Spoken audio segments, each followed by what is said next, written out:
Now, the theology of Samuel has been seen as one in which the Mosaic covenant kind of ended in failure.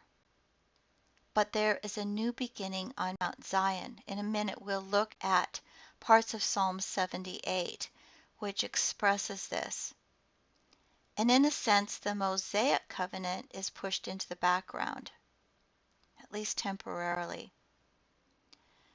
Despite David's failures and the failures of other kings, there arose the hope of a future Messiah or a present king who would establish God's kingdom, reunite the tribes, and restore Jerusalem.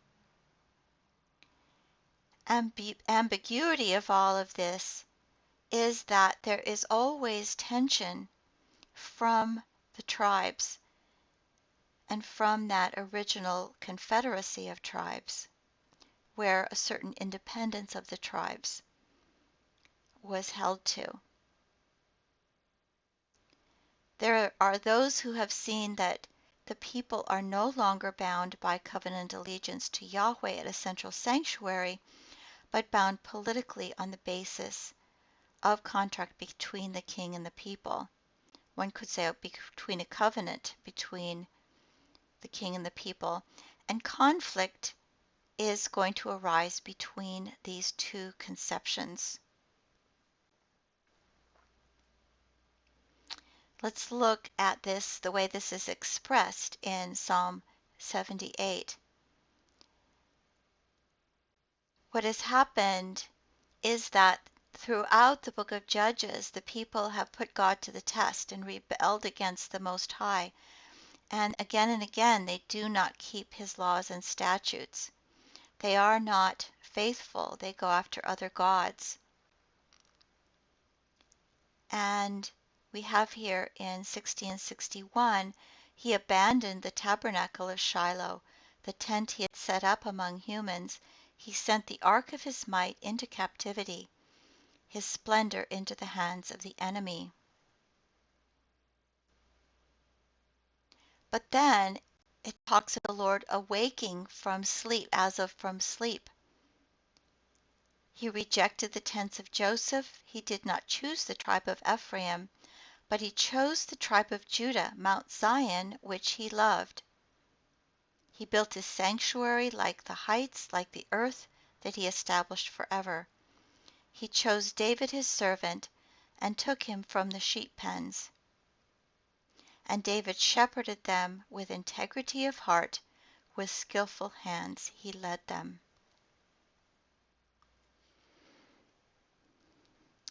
There is a pattern that plays out throughout the Bible, especially throughout the accounts of the kings, where often things will get off to a good start, and then something goes wrong. And so with David. He begins his rule with victories and with justice, as we see in 2 Samuel 8. And then he seems to become complacent, presumptuous, and neglecting of royal responsibilities. And as this happens, there is resentment among the tribes with what they call his tyranny. He is beset by troubles at court, including spoiled sons, an indulged wife. So why is David not rejected?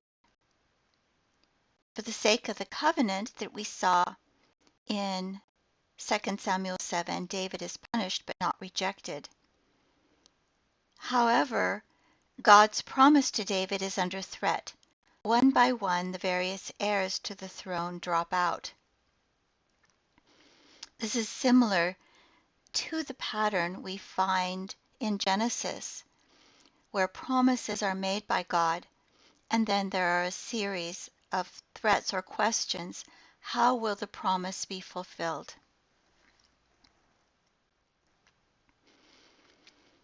A lot of the troubles stem from the story of Bathsheba. And this story and his behavior in it involves a distortion of kingship. And all of David's troubles from then on are seen as God's judgment on David. There is, first of all, the rape of Tamar by Amnon, the crown prince. In retaliation for that, Absalom kills Amnon, as Tamar is his full sister. David, however, having done nothing about the rape, punishes Absalom instead. Then Absalom revolts and takes over the kingship. He is crowned at Hebron. He takes Jerusalem. He sleeps with David's concubines, which is designed to indicate that he is taking over as king. Absalom is then murdered by Joab, making the second in line for the throne dead. There is much intrigue and treachery in regard to the succession. And in addition, there is a revolt of the northern tribes under Sheva, and David ends up pathetic and brokenhearted. In order to understand Absalom's revolt, we have to look at a couple of different passages. One of those is Psalm 82. God has taken his place in the divine council. In the midst of the gods he holds judgment. How long will you judge unjustly and show partiality to the wicked? Give justice to the weak and the fatherless. Maintain the right of the afflicted and the destitute. Rescue the weak and the needy. Deliver them from the hand of the wicked. They have neither knowledge nor understanding. They walk about in darkness. All the foundations of the earth are shaken. I say, you are God, sons of the Most High, all of you. Nevertheless, you shall die like men and fall like any prince. Arise, O God, judge the earth, for to thee belong all the nations. This underlines that the foundation of being a ruler is justice, rescuing the weak and needy, and delivering them from the hand of the wicked. Giving justice to the weak and the fatherless, maintaining the right of the afflicted and the destitute.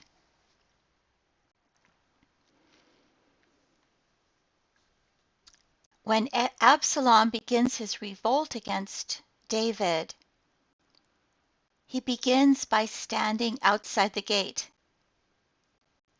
And when any man had a suit to come before the king for judgment, Absalom would call to him and say, "From what city are you?"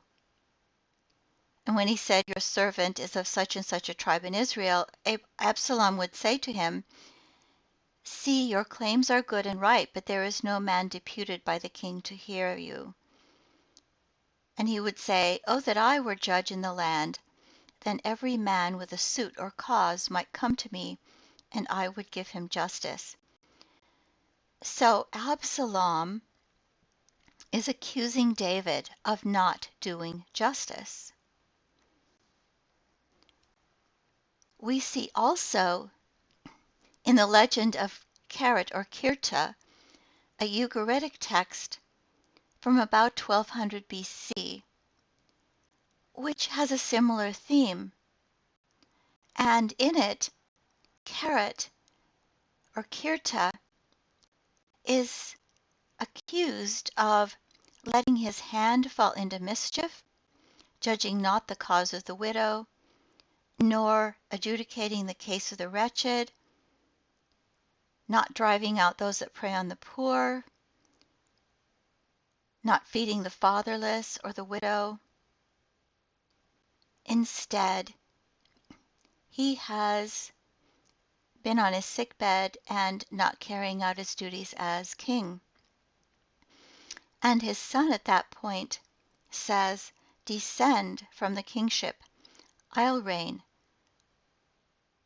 Descend from your authority, I'll sit enthroned." So, as in Psalms and as in the legend of Kirta, David is seen to be a poor king, and therefore Absalom feels like he can depose him and he himself take the throne and do justice on the king as a good king.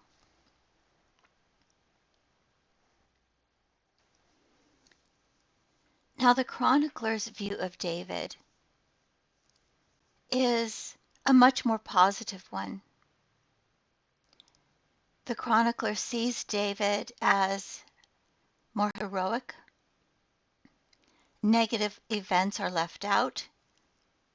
There is little regarding David's struggles with Saul or service to the Philistines, or the succession narrative, or Bathsheba, or the rebellions. David instead is presented as an organizer of temple worship, staff, Levitical functionaries. The explanation of why David is not to build a temple is that as a warrior, he has shed too much blood. And we will see this passage a little bit later. By the way, a note here, when we say temple cult, this is not cult as it is used today to talk about an offbeat or isolated group of people following a charismatic leader. Rather, cult in Old Testament literature simply is the worship system. It's a very benign, neutral word.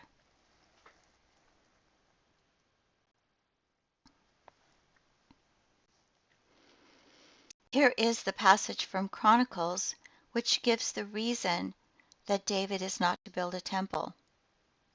David said to Solomon, "My son, I had planned to build a house to the name of the Lord my God, but the word of the Lord came to me, saying, You have shed much blood and have waged great wars.